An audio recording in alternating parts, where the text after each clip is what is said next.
And we're going to pass over now to Jonathan Bradbury and Andrew Davis from the University of Swansea, who will talk about the political economy of small nations, devolution, secession, and the case of Wales.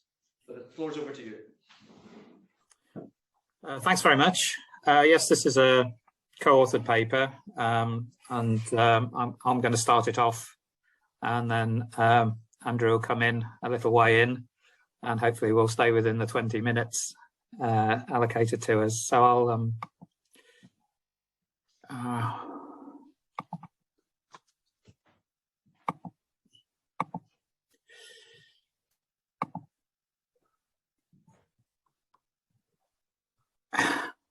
yes, our purpose in this presentation really is to go back to that original idea of the potential in devolution, much less independence, even more so independence of autonomy of action in developing an economy, and how it looks in relation to the case of Wales.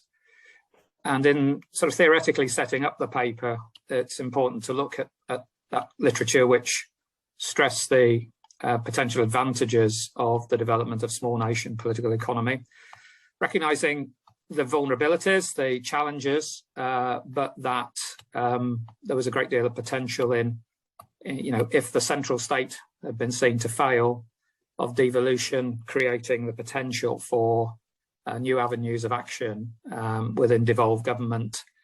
A lot of phrases there are probably very familiar to you about the perceived potential of devolved government, of collective action, development of networks, new innovative approaches to political economy that can engender improvement at moving out from under the controls of the nation state. And I think this line of thought was particularly important in the case of Wales because of perceptions during the 1980s and 1990s of the legacies of Thatcherism and the perceptions of the failure of central regional policy. And particularly in the case of Welsh devolution, the presumed economic dividend of devolution was one of the main stated aims in the white paper, A Voice for Wales in 1997. It was actually very prominent in the sort of instrumental argument for having a National Assembly for Wales. Following this, I think it's valid to say that a kind of conventional literature has developed which acknowledges that it's not gone well, that over the 20 years or so of devolution, Wales has seen relatively weak economic performance, and there has been little fundamental change in the nature of the Welsh economy that has kind of developed new long-term trends.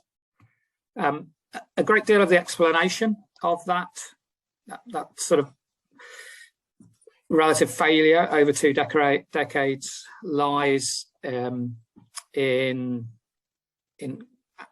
colleagues pointing to the historic relationship between the UK and Wales, the core periphery relationship, and one of exploitation, and perceptions, as I say there, of the still centralised state and the constrained potential for autonomous economic strategy.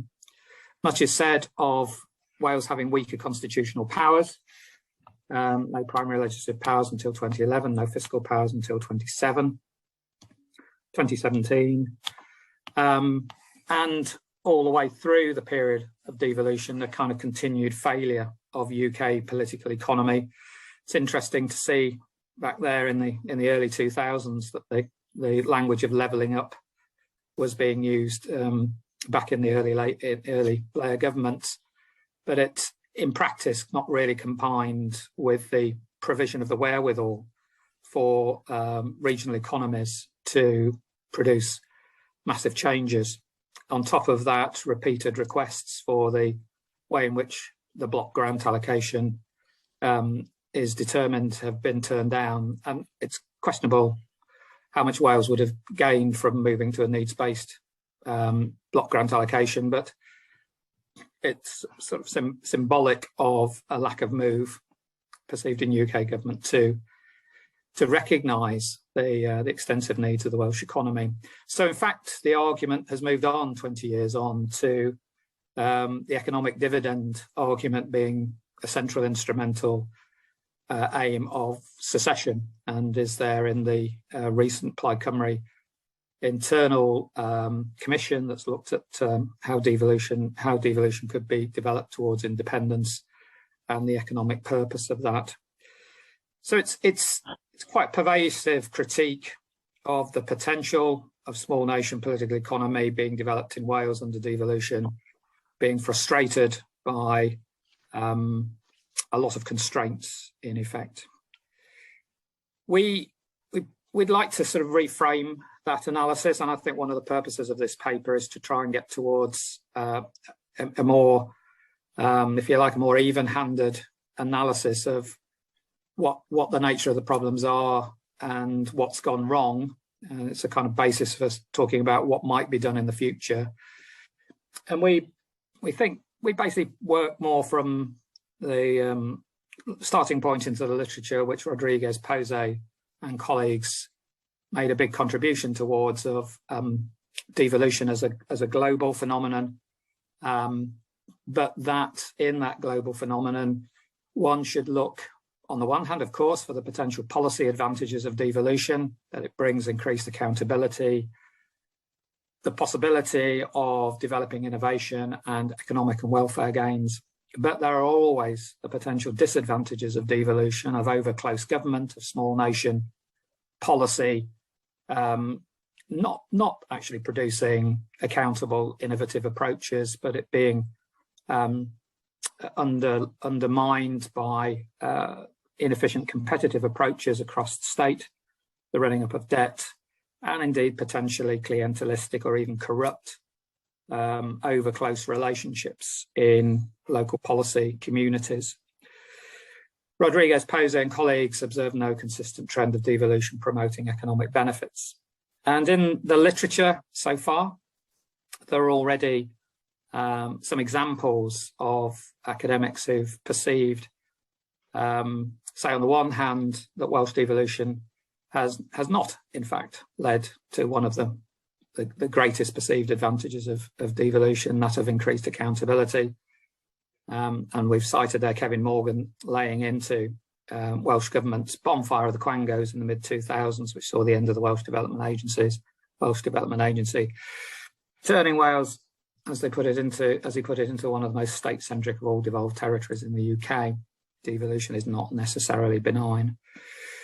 Equally, one can see some evidence in the literature of critiques that Welsh devolution has been marked by some of the potential disadvantages of devolution actually coming to pass, that clientelism of over close government. David Reynolds has provided a very powerful critique of the over close exclusive government producer group relationships in education, which have undermined the development of a successful education system.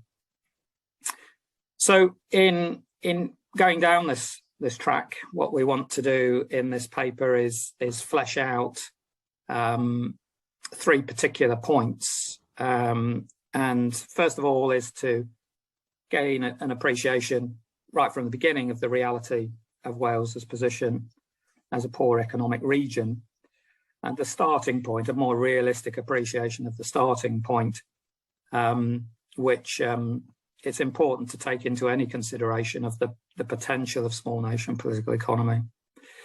And then secondly, to develop more the ways in which the supposed advantages of devolution as it's been applied to economic development have not come to pass. And in fact, there has been a very severe lack of coherence in economic development strategy.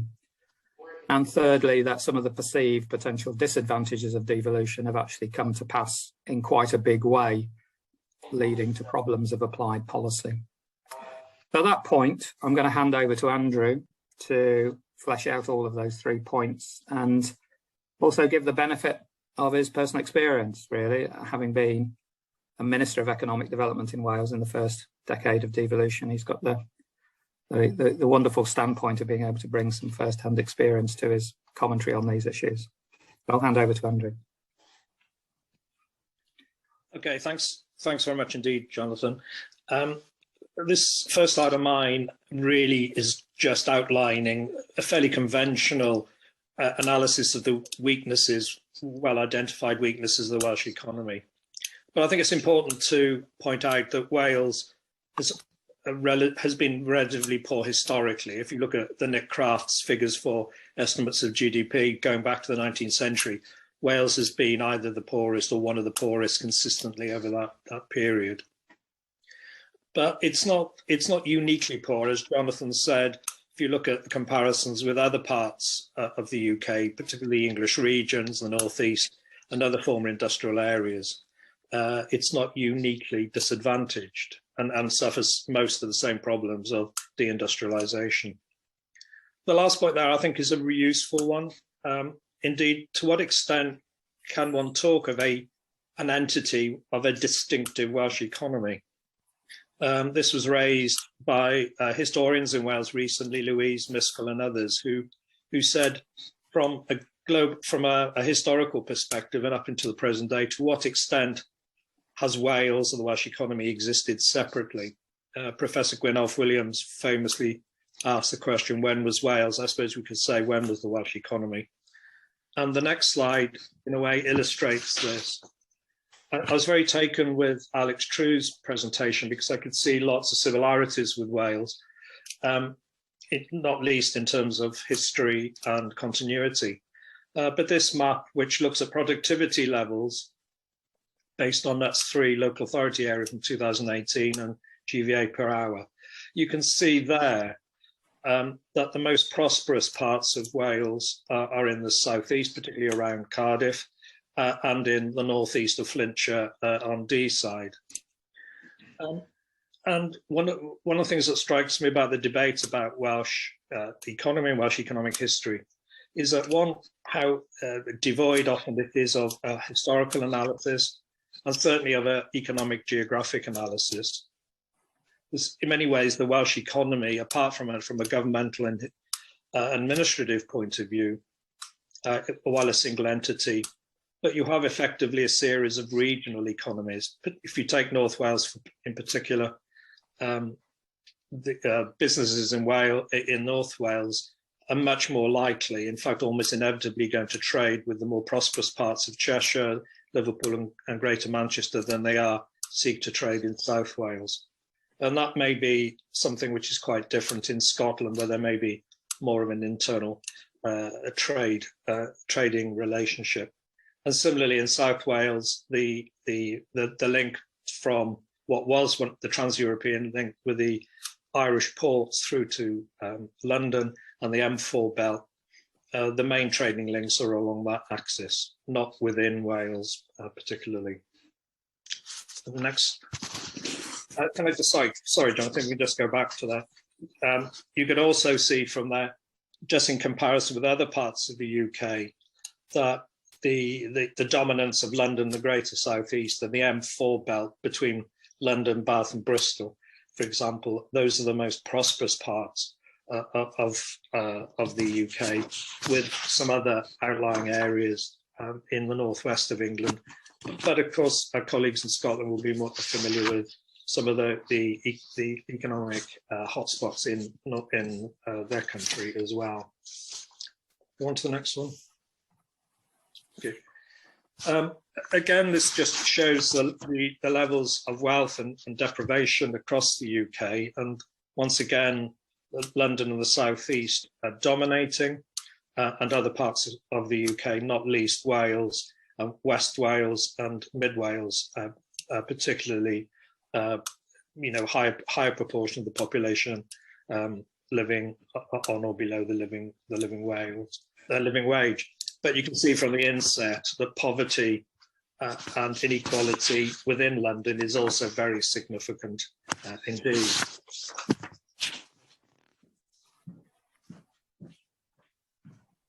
Thanks, Jonathan. Since devolution was established in 1999, you've had Labour in power either in a majority or in coalition, first with the Liberal Democrats and then with Plaid Cymru. From a rhetorical point of view, there's been an attempt, certainly when New Labour was in government, to distinguish Welsh Labour from New Labour, and that was the phrase famously associated with Roger Morgan of clear red water. Although, interestingly, he never actually used those phrases. It was written by his lead special advisor, Mark Drakeford, who is now actually First Minister, as I'm sure you're aware. But it was very much clear red water about being a progressive consensus based on Welsh Labour values, particularly harking back to the post-1945 Labour government and particularly the work of Aneurin Bevan. So it was setting itself out as a alternative in terms of a social democratic political economy. And in fact, we would argue, Jonathan and I would argue, that the reality actually is quite different from the rhetoric of policy. The other thing we would say is that while Labour has been continually in power since 1999, in fact, one of the things that was expected, which was a continuity in policy and delivery, has actually not been delivered. And that's not just in economic development, but that's in health, education, and lots of other policy areas as well. The first, Winning Wales, was drawn up by Roger Morgan when he was Economic Development Minister before he became First Minister. And in many ways, Winning Wales set the tone in the terms of debate for economic policy or development policy ever since.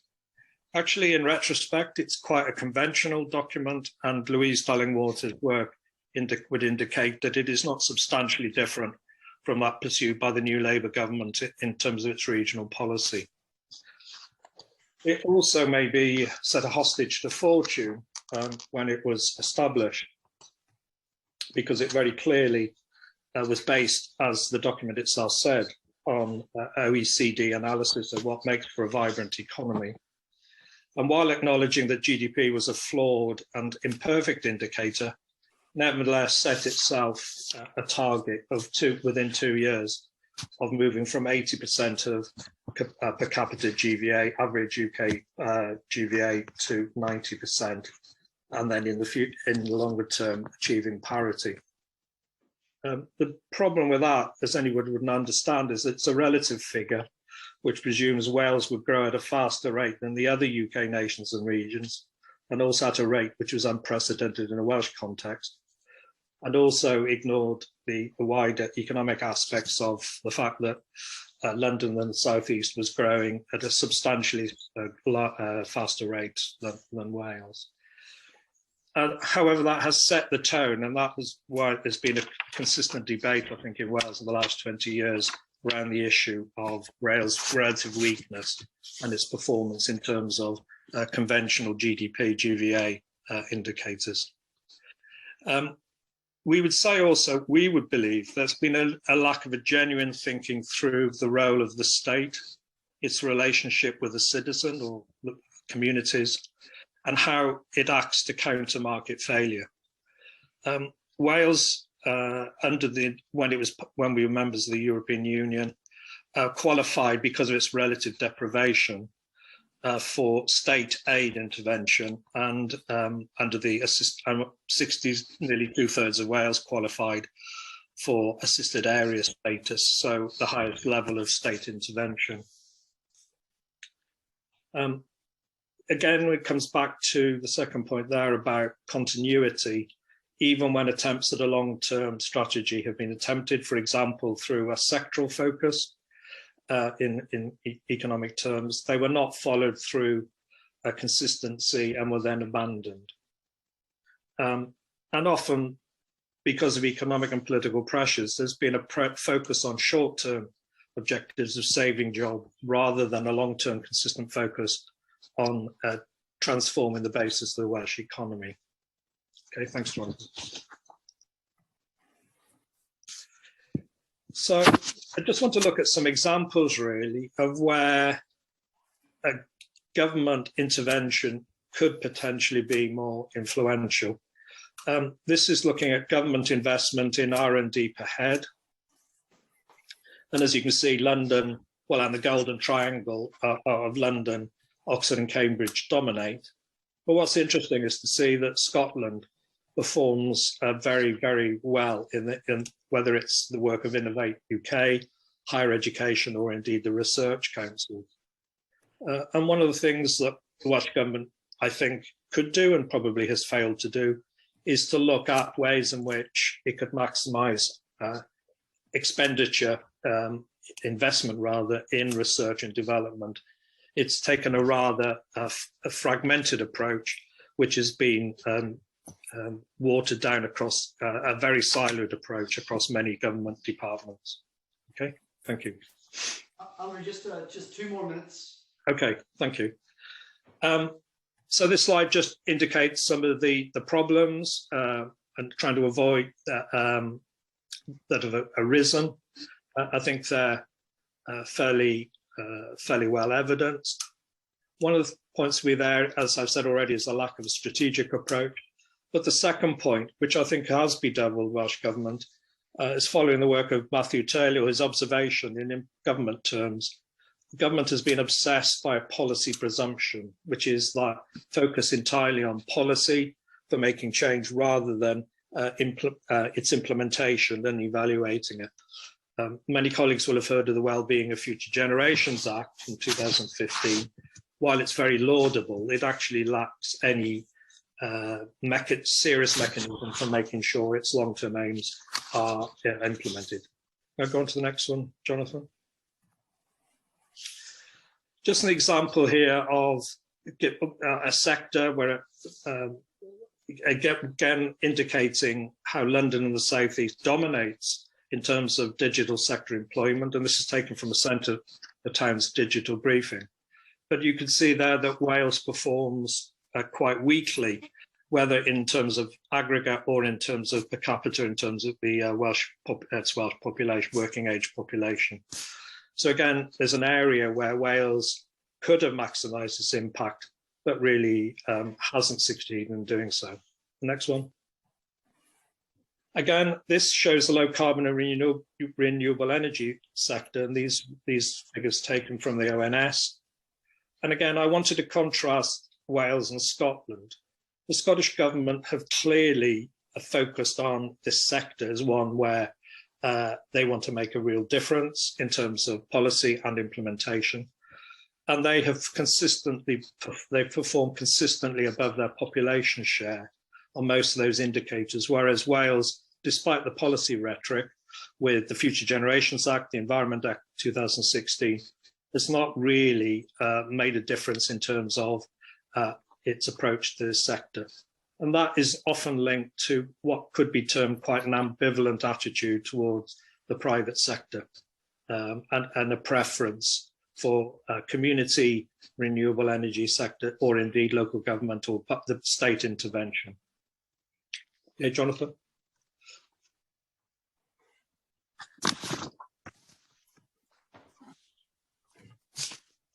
You go to Jonathan, are you going to? Oh yeah, okay. Just to conclude, there's obviously what we've covered here is some headline points, and there's a bit of development to continue with. But our aim has basically been to provide some reframing on how we study devolution and economic development in Wales, and essentially achieve 3 things. First of all, an appropriate understanding of the situation of the Welsh economy and what small nation political economy can realistically achieve in the short to medium term. And then secondly and thirdly, develop systematic critiques of the ways in which approaches to economic development policy have, on the one hand, not realised the potential advantages of devolution, and then on the other hand, have actually fallen into many of the potential pitfalls of making devolved policy. And that slide of focusing on quite a range of specific policy areas, from the spatial plan through to transport policy, I think reveal a lot of the problems of over close government, lack of appropriate consistent planning, lack of evaluations, lack of challenge on approaches that have been adopted and then don't achieve results. So overall, sadly, devolution has been a missed economic opportunity in Wales, and our hope is to sort of formulate some conclusions which suggest ways of improving that situation. Okay, well, thank you very much. We're actually overdone a little bit, and I'm just checking. Has anybody in the room got any? It has to be a very quick question. Has anybody got any questions? No, okay. Well, it'll be very interesting now to see the contrast on the next paper, to see if the authors of the next paper take the same view about devolution in Wales, or I think it's a slightly different angle. So we'll pass over now to Dan Woodcott, Guto Ifan, and Jan Sion, who will speak about devolution, independence, and Wales's fiscal deficit. And thank you very much, Jonathan and Andrew. That was very interesting. So, yeah. So we're going to, can people hear me? Yeah, we can hear you. Yeah, it's good. Excellent, thank you. So I'm going to start off with this paper, and then we'll move on to Kian, and Guto will finish off. I think there are some points of contact and connection with the analysis we've just heard, although I think our focus is also somewhat different. Like the paper, a couple of the papers this morning on Scotland, we're going to try and set our analysis in a long-term perspective, perhaps not quite as long-term as at least one of the papers we heard this morning. But basically, I'm going to introduce some issues around the constitutional debate and tensions in that debate in Wales, and hand over then to Kian, who'll deal with the fiscal reality, and then we'll move on to the fiscal deficit and in a historical and wider context, and then look forward a bit. So if we could move on to the next slide, please. So in many ways, what I'm going to say now is a story that connects with some of the things we've just heard from Jonathan and Andrew, but it's also a kind of difference in emphasis. So like them, I'm going to emphasize the initial very limited model of devolution in Wales. I think given how heavily dominated general discussions about devolution tend to be with the Scottish experience, it is worth underscoring how extraordinarily limited and restrictive the initial model of devolution in Wales actually was. So this was a model that was essentially akin to a large local government for Wales. There was no difference between the government and the assembly. There was no distinction between government and opposition.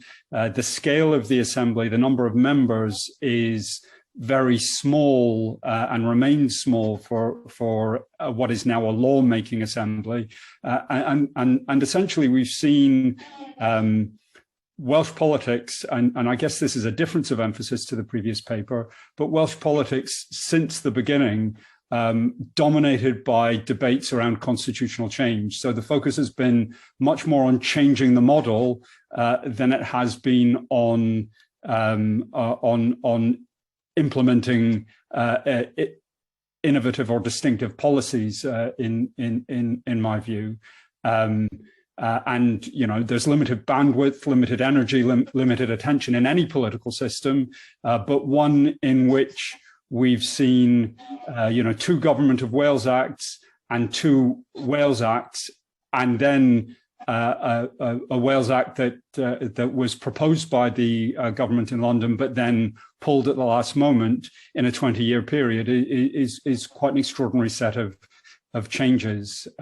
Moving from a model where the powers held in Wales were only those conferred on what was then the National Assembly to a reserve powers model, moving from a local government type system that could only pass secondary legislation to full legislative powers by means of an extraordinarily convoluted system of legislation in a middle period, and then the addition of some tax powers is really a remarkable set of changes, but it has diverted attention from other things that devolution might have done. I think it's also important to emphasize just how important EU membership was as a kind of scaffold for policymaking in Wales and across the UK in the context of devolution, which then means that the ever harder Brexit that the current Conservative government in London is pursuing is having really quite fundamental impacts on devolution. Again, the model is changing, although we hear a lot of discussion about it not being the right moment to have a constitutional discussion, given all the other issues that are being dealt with. Nevertheless, the Internal Market Act, some of the discussion around common frameworks, and some of the new use of fiscal and spending powers at the UK centre in devolved places and on what would traditionally be seen as devolved issues, it amounts to a set of really quite fundamental and constitutional level changes. So there's a sense in which the Johnson administration is engaged in a set of increasingly abrasive centralist meddling exercises. If you look back to the budget, for example, alongside the budget, a whole series of very, very specific kind of micro level spending decisions were announced. For example, the Queen's Ballroom in Tredegar was given a £90,000 grant for a refurbishment. And it's just quite extraordinary to me to think that that the Treasury is the right place to be making decisions about that kind of thing, or about, you know, a health centre in Northern Ireland, or a sustainable living centre in Glasgow. And it's hard to see those as anything other than political responses to a perceived need for the UK government to kind of assert its presence in the devolved parts of the UK.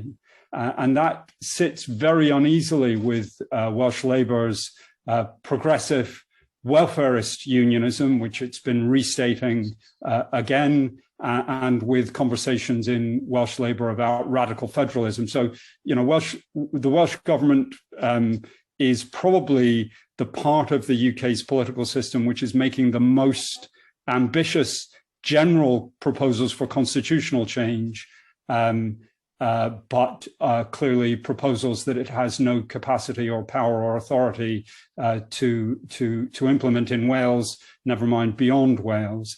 This also connects to what I think is a really new politics of independence in Wales. Support for independence remains a minority position, but it's increasingly forcefully articulated and gaining support. So I think we're locked into a politics of abrasive stalemate unless something else changes. And with that, I'll pass on to Kian.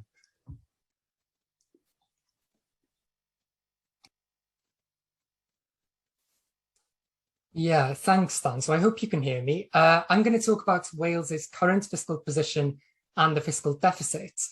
So subnational fiscal deficits come about when the amount spent by government on a region exceeds the tax revenues that are raised in that region. And in that sense, they're not uncommon internationally. So they are a logical consequence in any unitary states, provided that there is a balanced fiscal position, essentially.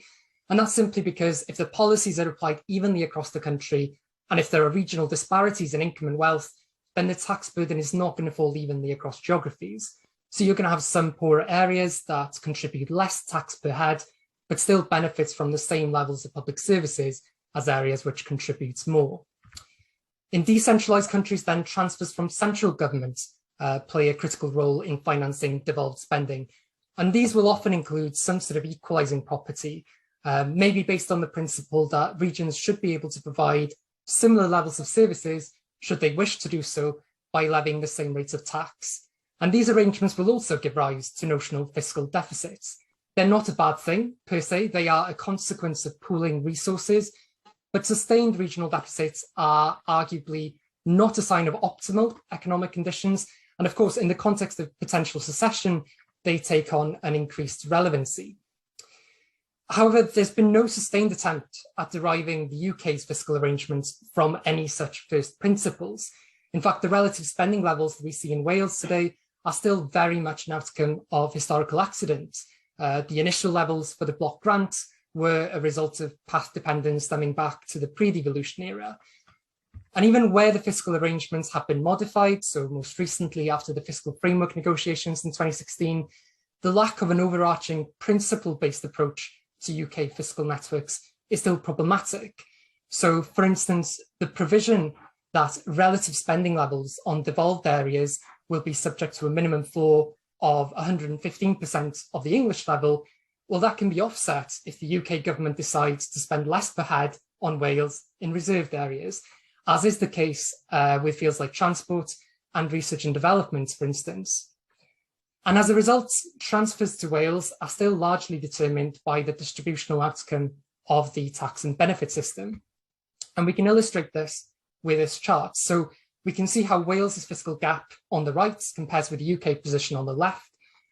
Government expenditure for Wales exceeded revenues by around £14.4 billion in 2019-20 pre-COVID.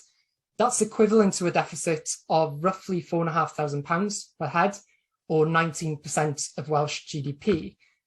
Now, higher spending accounts for around a third of the difference in the size of the deficit, and that's mainly driven by higher per capita spending on social protection, which includes things like pensions and other benefits, most of which, of course, have uniform eligibility criteria across the UK. But it's actually on the tax side of the equation where the difference compared to the UK average is greatest. So in particular, you can see there that lower revenues from the large payroll taxes, so income tax and national insurance contributions, both of them alone are responsible for 2/5 of the difference in the size of the deficit. Now, there is, I think, an important distinction to be made here about Wales's deficit in a UK context. First, yes, it's considerably larger than the equivalent fiscal gap in Scotland. We heard this morning that the fiscal deficit in Scotland, according to JERS, is around 8-9% of GDP. But also Scotland's deficit is primarily driven by higher spending, while its tax contributions are pretty much on a par with the UK average. And that's one of the reasons why we cannot simply analyse Wales's fiscal position simply by looking through the prism or through the lens of Scotland. And instead, one of the things we want to do in the paper is place Wales's deficit in a wider, more historical context. So some of the first attempts at constructing national accounts for Wales were done back in the early 1950s by the Welsh economist Ted Nevin, and they showed that Wales had a small fiscal surplus at that time of around 1 or 2% of GDP. Now, during that post-war period, there were significant regional policy actions taken by the UK government, compelling and even in some cases subsidising industries to locate in Wales.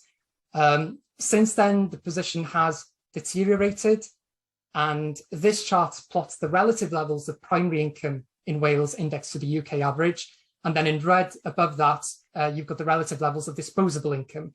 So that's after the tax and benefit transfers have taken effect.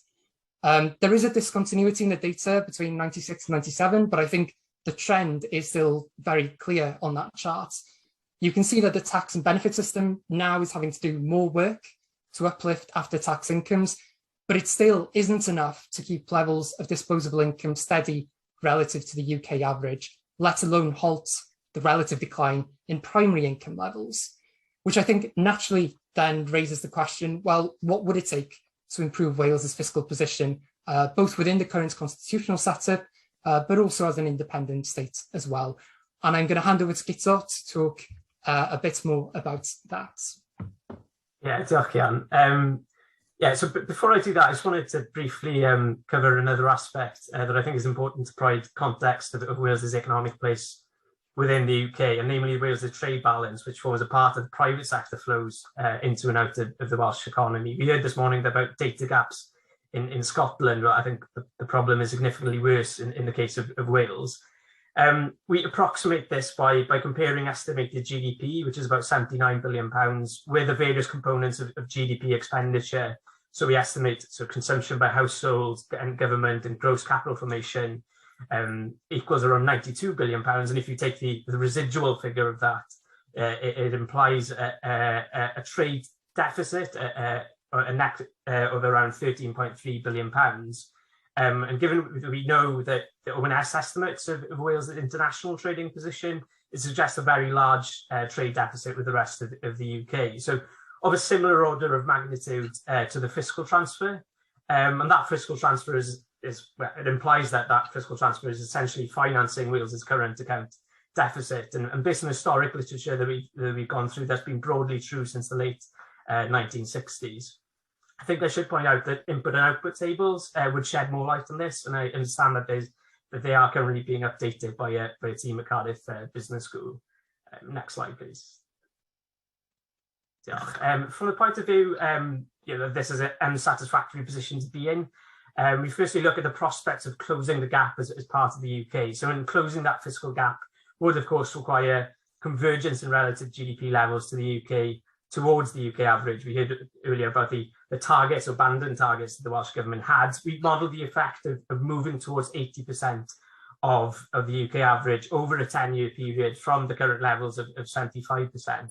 And these charts sort of break down Wales's lower GDP per person. So on the right-hand side, you can see that GDP per hour worked is reflecting productivity is around 85% of the UK average, whereas hours worked per person reflecting demographics and inactivity, for example, is slightly higher at 88% of the UK average. So we'd need a 7% increase in either of them or a combination of both to get to that 80% line. And if you see on the chart on the left, GDP per head has declined slightly maybe since 98 after falling in the late 90s. But there's been slight improvement in employment levels in Wales, especially during that first decade of devolution. But that was offset by a fall in GDP per hour worked. So this sort of catch-up growth that we sort of model would represent a substantial change in recent trends and trends that go back decades. So we argue that it would that catch-up growth would require radical changes to the UK economy and governance, and we focus on the fiscal policy side. It would require a fundamental change in historic spending patterns. So addressing the lower spending per pupil, for instance, in schools in Wales and higher education as well. Actually, total capital spending per person is lower than the UK average. So especially in the areas of transport, as Kean said, in rail infrastructure and R&D, as we heard in the previous presentation as well. So the UK government, of course, is committed to levelling up, and it's promised to replace EU funding levels to Wales in nominal terms by 2023-24. But it's worth bearing in mind that EU funding, even though it plays a big part in the debate in Wales, was a relatively small share of GDP compared to maybe previous post-war incarnations of regional policy support.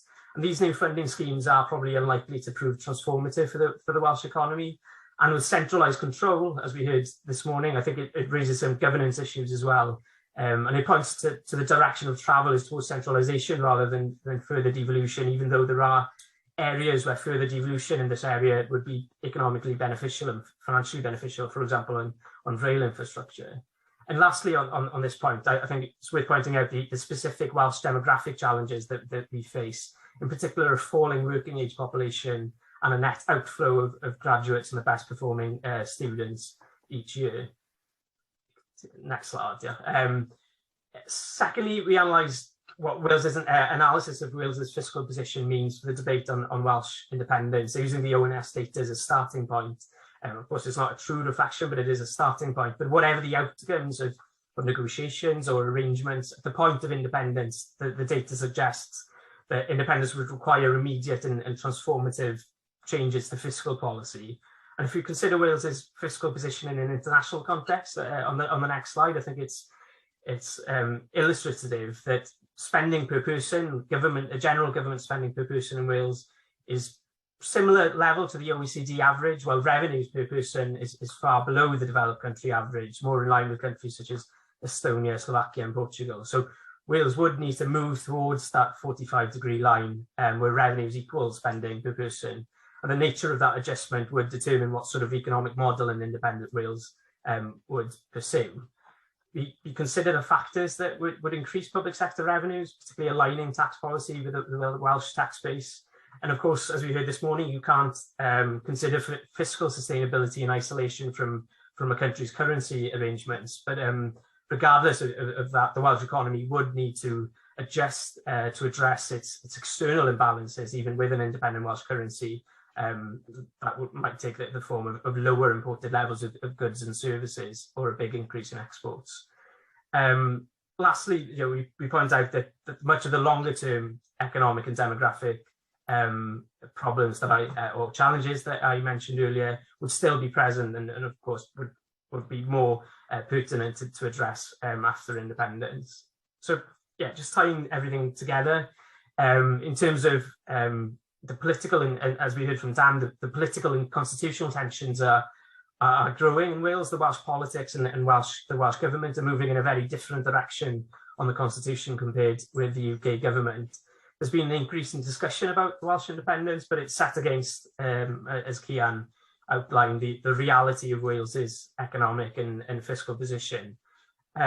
We'd argue that the nature of the current fiscal transfers and fiscal and constitutional frameworks are unlikely to fundamentally change the relative position of the Welsh economy. But on the other hand, independence will entail sort of very difficult adjustments as well, which would be difficult maybe to sell politically, but I suppose other factors are seemingly making it more attractive to a growing share of the electorate. And to reiterate maybe as a final point, regardless of the constitutional debate, there are economic and demographic challenges as well as governance issues of how relations between Wales and the rest of the UK are determined that need to be addressed over coming years, as well as the constitutional debates. So that provides a very quick overview of what we hope to cover in our paper. We can only touch upon some of the issues drawing upon different literatures, and should have hopefully been applied to Scotland as we heard this morning. So we are hoping that applying it to Wales Wales's cases of interest, and we welcome any comments and suggestions that you have. Thank you very much for that presentation. Are there any questions from within the room? We don't have any online at the moment. Any questions? I mean, I have one question. It's maybe for all the Welsh presenters, including Jonathan and Andrew from earlier, and it's more of a sort of an observation about to what extent is Wales, if at all, do you think affected adversely by the by not how will I put this? It doesn't issue the same level of threat that Scotland or Northern Ireland offer. And I don't know to what extent that actually ends up maybe becoming a real economic issue at some point. So can Wales just simply be taken for granted? And I don't know if any of you have any comment on it. And if not, it doesn't matter. But it's just an observation that Scotland and Northern Ireland offer threats in a way that Wales doesn't. And does that have any real impact? And open to any of the Welsh presenters. Can I say? I think, this goes back a long way, actually. The political culture in Wales and Scotland are very different. And I remember from my time as a Labour Party official in the 1980s that the Scots had a much sharper approach, but also they were listened to more openly, perhaps, than happened in Wales. And if that followed through then into the new Labour government, where there was, many of the big beasts in the cabinet were actually Scottish members of Parliament. So I think that has been a consistent trend, really.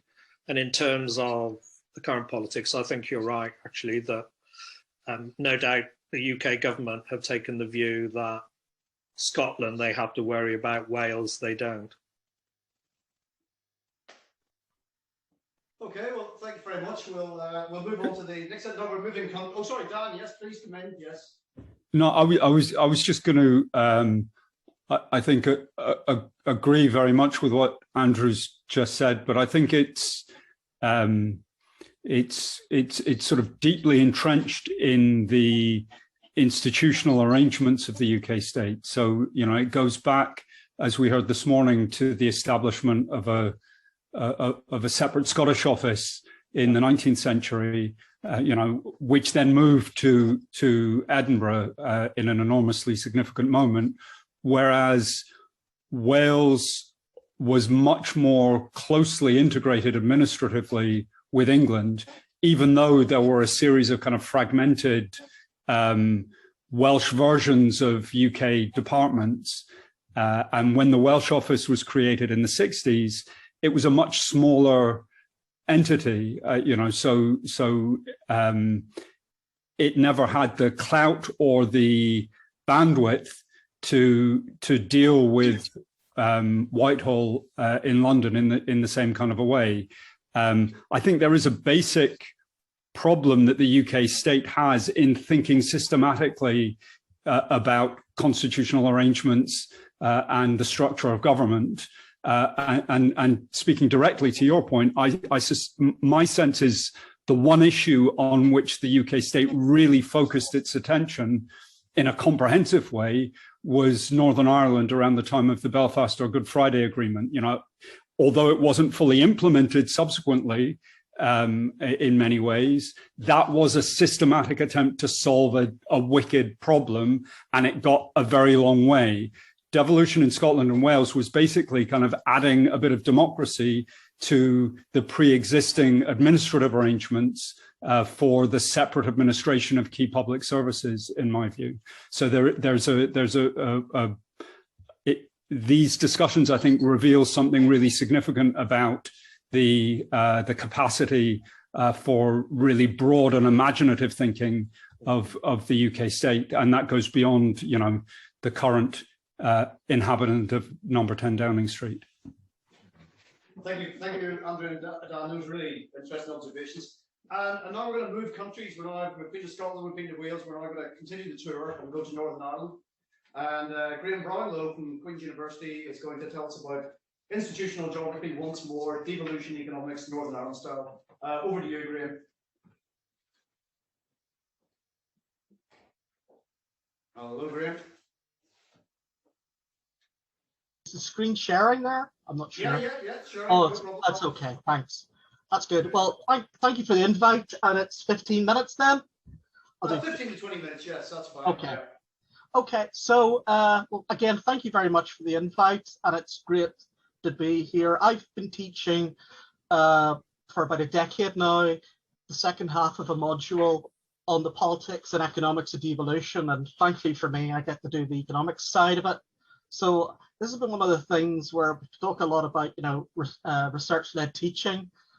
In some way, this is a product of teaching-led research, that learning as I went along. So, because I've got the 15 minutes, I'll start with the overview of where I would like to take the argument in 15 minutes, if I was able to develop it. It doesn't, maybe the first point I'm going to make doesn't need a lot of highlighting, is the fact that I think that the economic predicament of Northern Ireland is a very long one. Indeed, if I was to discuss a lot of the history, I think a lot of the economic features you can see long before partition. So actually a lot of the economic predicaments of Ulster are pre-partition and have survived to the present day.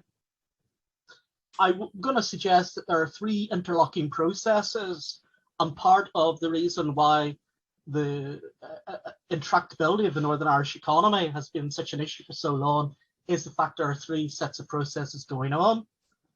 And just to add historical observation, is I think that we can see evidence of cronyism and how it shaped the Northern Ireland economy. So just in case you thought Boris Johnson or Owen Paterson invented cronyism, it's a very long-standing feature of political economy this side of the Irish Sea.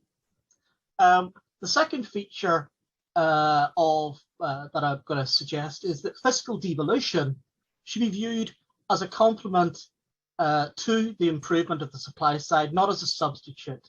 So there's been a lot of discussion in Northern Ireland about devolving corporation tax over the last decade. I'm very much in the more sceptical camp. And what's quite interesting is now we finally have a fiscal council and fiscal commission long after the Scottish and the Welsh. So I think that there is a clear pattern where maybe the Scots lead, the Welsh follow, and then the Northern Irish even follow the Welsh. So what I think that observation in my overview is it's going to be history matters.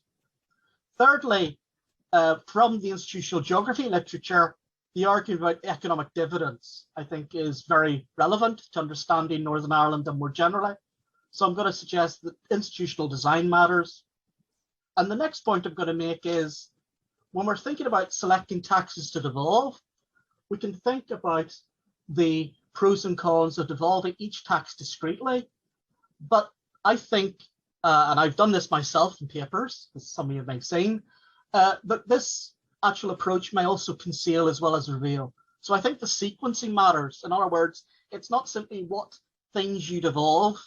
I think it's the order in which you devolve the things may also matter, and that's something I'll pursue later on. And last but not least, I think the diffusion and concentration of costs and benefits, as well as the overall balance between these costs and benefits, should make us think about how we design fiscal devolution. Now, the conceptual framework I use a lot in this paper is associated with the idea of institutional geography. And the essence of institutional geography comes back from the Rodriguez, Pozze and Gill paper in Regional Studies 2005. And the essential argument is that, as it says there, that different government tiers becomes a determinant of the benefit or cost of devolution. In other words, the easy way to understand this sort of argument is perhaps the argument is not to think about the choice between being devolved and not devolved as determining economic outcomes. It's that different forms of devolution will produce different economic outcomes. This is particularly important for Northern Ireland because historically, in the economic sphere, there have been at least 3 different models of devolution in Northern Ireland. And I think that this requires a bit of historical explication. So the structure for the rest of this brief presentation is I'm going to go back to the economic predicament of Northern Ireland. That's probably the most important part of the story. Then talk about economic dividends and institutional geography, and then conclude with the story of fiscal devolution.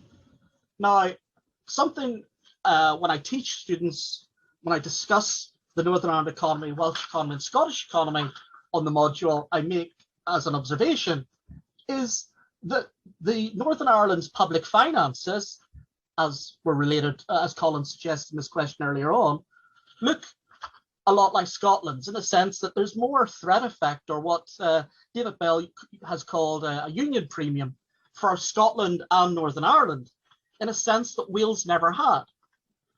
So public finance wise, I think that Scotland and Northern Ireland look far more similar to one another in a public finance sense. But as economies, Scotland's economy looks a lot more high performing than either Wales or Northern Ireland. So I think that if you want to understand Northern Ireland's economic and public finance picture, maybe the easiest way to understand it is to think of it as its economy looks more like Wales, its public finance or political economy looks more like Scotland. And in this table, you can see from Fitzgerald and Morgenroth's paper from last year that the public finance situation of Northern Ireland looks pretty similar to Wales and indeed the northeast of England. And in the case of Scotland, actually, its public finance position looks quite different from either Wales or Northern Ireland. So in terms of the economic predicament of Northern Ireland, as I've written elsewhere, it's a combination of 3 sets of processes, okay? The first set of processes are stuff that builds on both the regional economic material, say Phil McCann was covered elsewhere, or Nick Kraft's in economic history. The fact is that if you look at the regional imbalances within the UK economy, Northern Ireland is part of that, but it's not unique in that regard. It shares the problem that the UK economy has for a very long time been a not particularly fast growing economy with a lot of regional inequality. That's the first thing. The second set of problems are problems that I call magnification. So a series of problems for Northern Ireland that are like British problems, but magnified versions. And above all, productivity. The productivity problem of Northern Ireland is very much like the British pattern, but a more magnified version of the overall UK pattern. But there are other phenomena we could say about R&D, innovation, the public sector, etc. In all these cases, I think that if you look at the data, you see Northern Ireland underperforming the rest of the UK, and I think that's the magnification. And last and not least is the set of problems that are unique to Northern Ireland, again, as people have already mentioned, the Northern Ireland Protocol, but there's a legacy of social division, the legacy of violence, the Irish border, etc., etc. There's a whole range of problems that are unique to Northern Ireland and thinking about it. So what are my observations? Well, the first point is that these three factors have waxed and waned over time. Not at all times have all three problems been as strong as each other, and at different times, some problems have been more serious than others.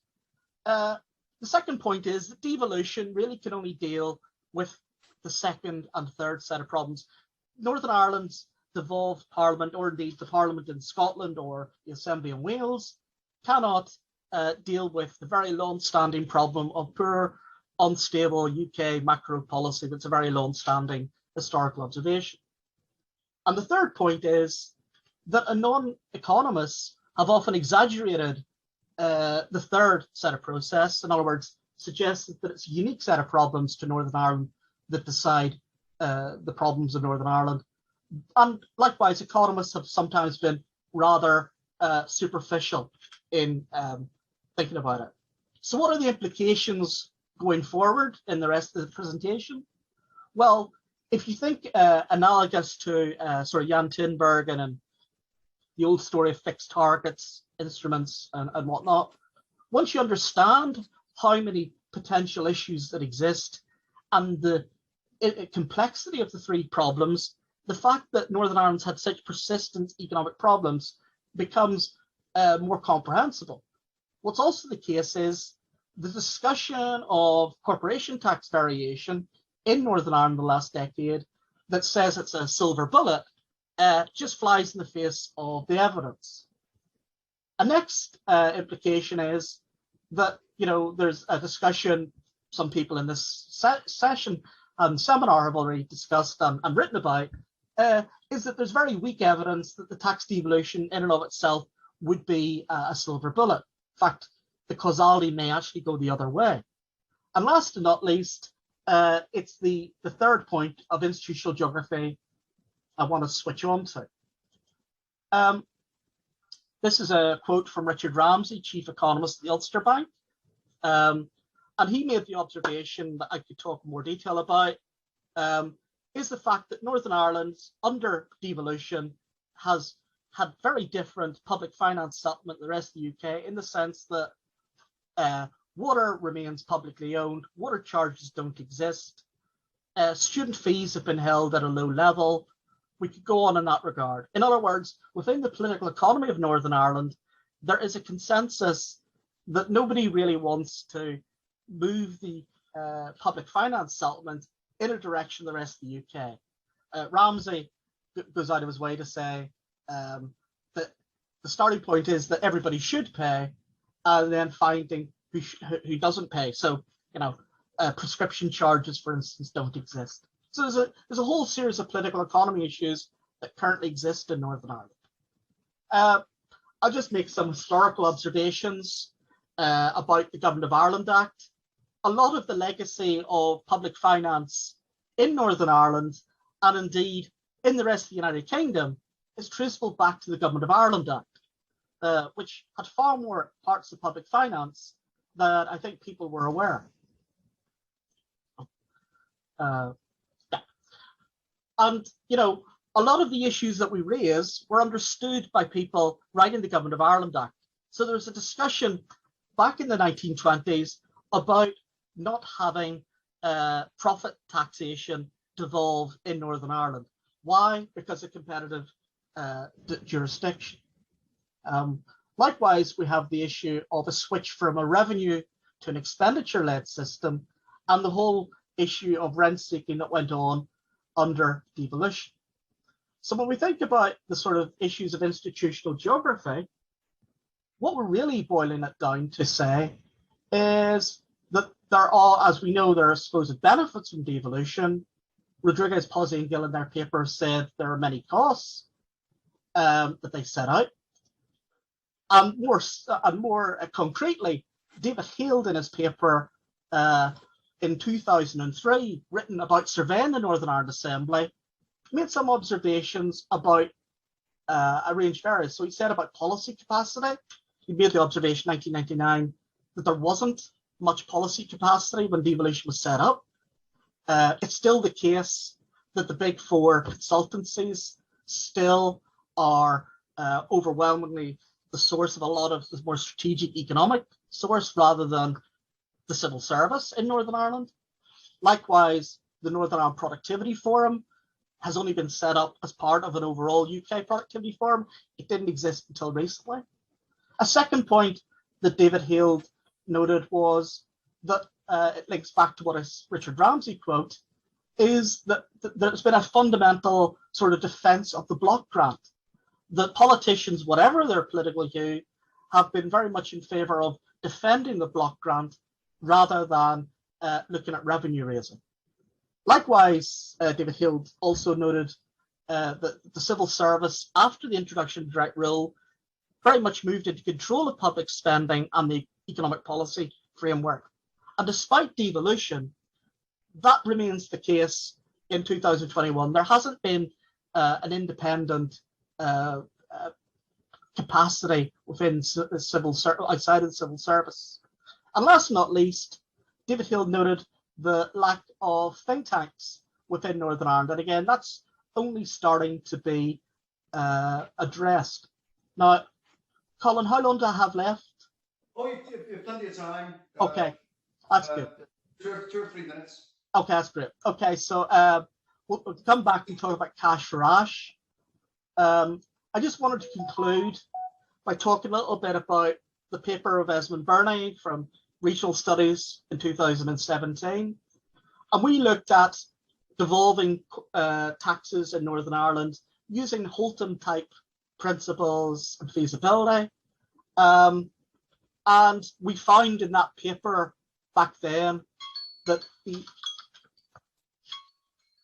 APD and income tax were, in terms of the combination of feasibility and impact, the possible best combinations, rather than corporation tax that a lot of the media and local community have looked at. Now, since that paper, there's been a number of other papers that have sort of taken similar arguments or refined those arguments.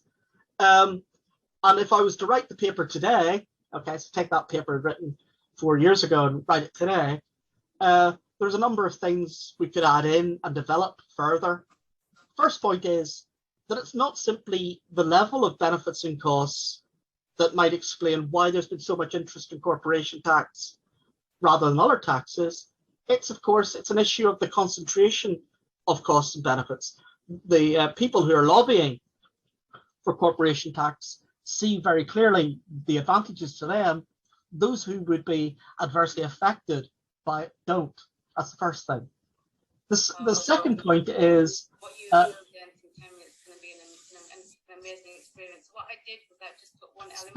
point is that risk reward story requires. Sorry, I don't know where the noise is coming from. Really, sorry.